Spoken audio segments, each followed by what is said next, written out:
Baik, pelajar-pelajar, sekarang kita akan pergi kepada texture dan pemetaan. Mapping. Atau lebih dikenali sebagai texture mapping. Okey.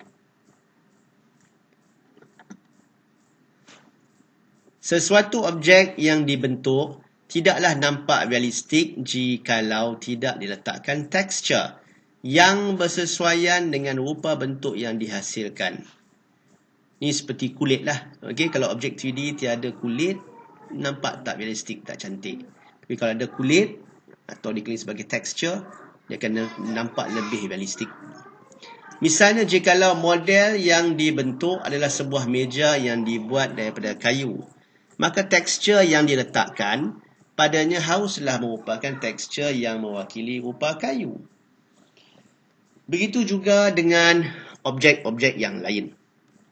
Oleh yang demikian, kebanyakan aplikasi 3D menyediakan tekstur-tekstur yang sesuai untuk diletakkan di atas permukaan objek-objek yang dihasilkan. Kita juga boleh mendapatkan tekstur-tekstur yang diperlukan untuk diletakkan kepada model-model yang dibentuk daripada gambar-gambar foto atau corak-corak yang dibuat dari aplikasi grafik lain seperti Photoshop atau PaintShop Pro. Untuk mendapatkan tekstur yang betul dan menepati kehendak asal pembina model, tekstur-tekstur ini perlulah diletakkan di atas permukaan model dengan mengikut kesesuaian bentuk model tersebut. Kaedah meletakkan tekstur ke atas permukaan objek dipanggil pemetaan tekstur atau mapping. Terdapat beberapa jenis pemetaan tekstur, di antaranya ialah pemetaan sesatah planar mapping, pemetaan silinder cylindrical mapping, pemetaan kubik box mapping, pemetaan sfera spherical mapping, pemetaan permukaan face mapping. Pemetaan sesatah planar mapping. Pemetaan jenis ini digunakan untuk objek yang memiliki permukaan yang datar dan lebar, seperti permukaan meja, lantai, dinding dan sebagainya. Secara ringkasnya, pemetaan jenis ini memetakan sesuatu corak ke atas sesuatu permukaan secara datar. Ini contoh ya. Okey. Contoh untuk pemetaan sesatah planar mapping.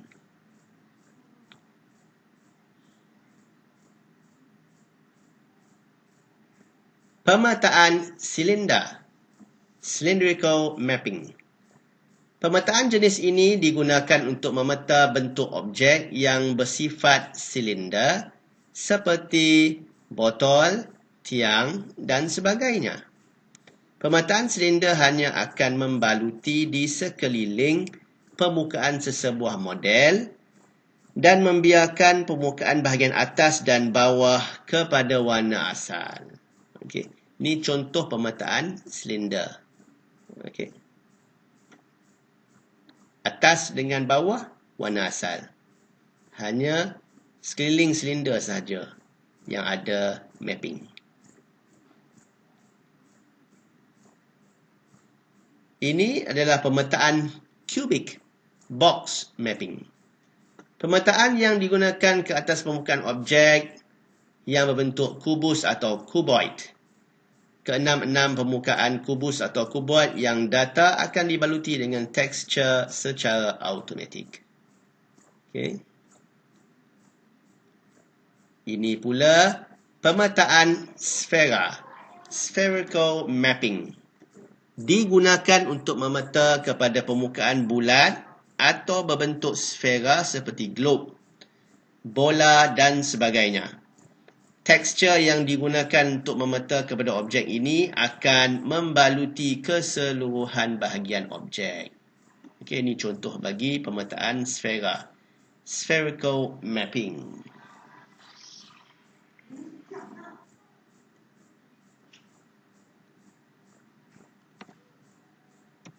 Baik, sekarang kita akan pergi meletakkan texture kepada objek.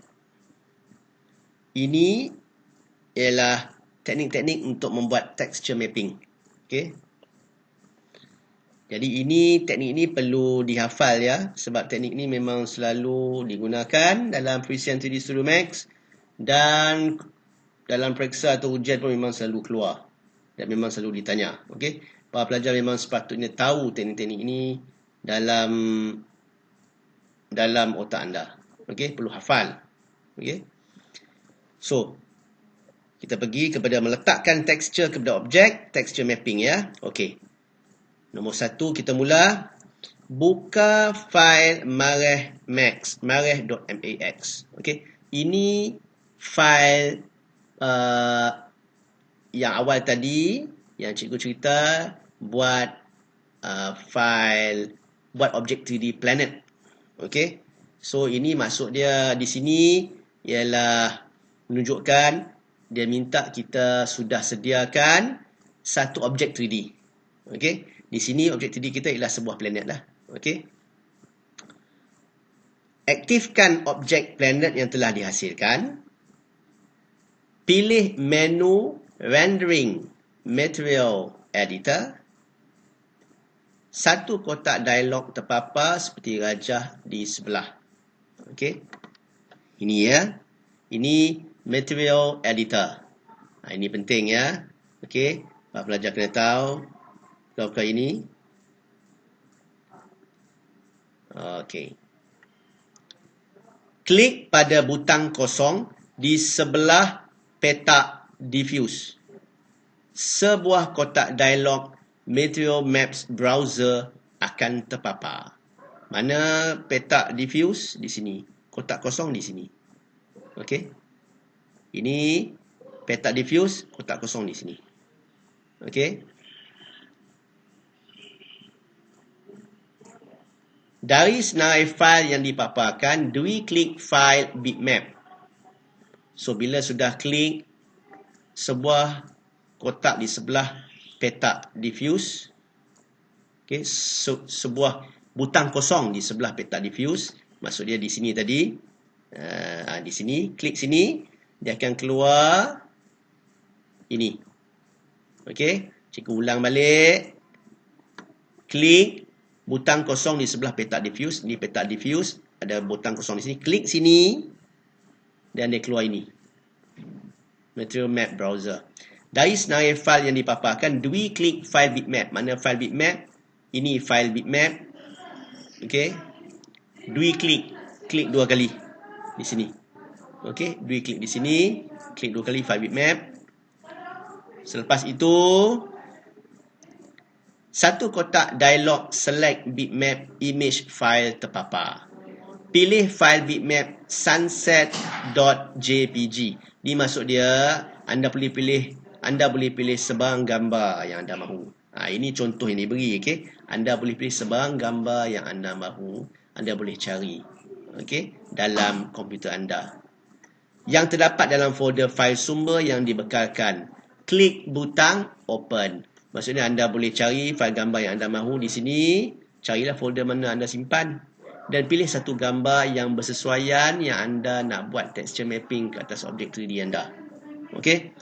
Bila klik, tekan, open. Secara langsung fail sunset JPG, ini maksudnya fail grafik lah yang anda pilih, tadi akan dimasukkan ke dalam salah satu slot dalam material editor. Dia akan masuk di sini.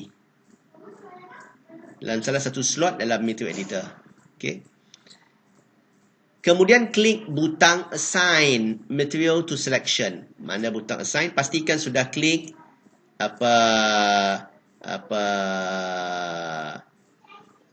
slot file gambar yang anda pilih. Klik dia. Lepas tu kemudian klik butang assign material to selection. Mana assign material to selection? Ini. Assign material to selection. Klik ini. Okey. Untuk melihat peletakan tekstur ke atas image, klik butang Show Map in Viewport.